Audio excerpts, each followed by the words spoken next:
கௌரவ ஆளுநர் அவர்கள் வடக்கு மாகாணம், அரசாங்க அதிபர் அவர்கள் கிளிநொச்சி மாவட்டம், பிரதி ஆணையாளர் கமல அபிவிருத்தி சாட்டுக்கான விசாரணை செய்ய கோரும் சமூகத்தின் மனு.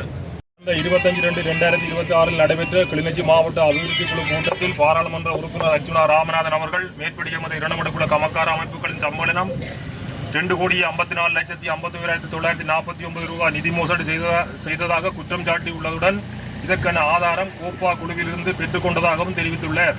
மேற்படி குற்றச்சாட்டை இரண்டமடு விவசாய சமூகமும் அச்சமூகத்திலிருந்து தெரிவு செய்யப்படும் பிரதிநிதிகளாக எதுவித வேதனமும் பெறாது தொண்டு அடிப்படையில் பணிபுரிபவர்கள் மீது சுமத்தப்பட்டுள்ளது. அத்தோடு இவ்வமைப்பானது கமநல அபிவிருத்தி திணைக்களத்தின் சட்ட ஏற்பாடுகளுக்கும் உப சட்டவிதி ஏற்பாடுகளுக்கும் அமைய ஒழுங்கமைக்கப்பட்ட ஓர் கட்டமைப்பாகும். எனவே மேற்படி பாராளுமன்ற உறுப்பினர் அர்ச்சுனா ராமநாதன் அவர்களின் குற்றச்சாட்டை நாம் முற்றாக நிராகரிக்கிறோம்.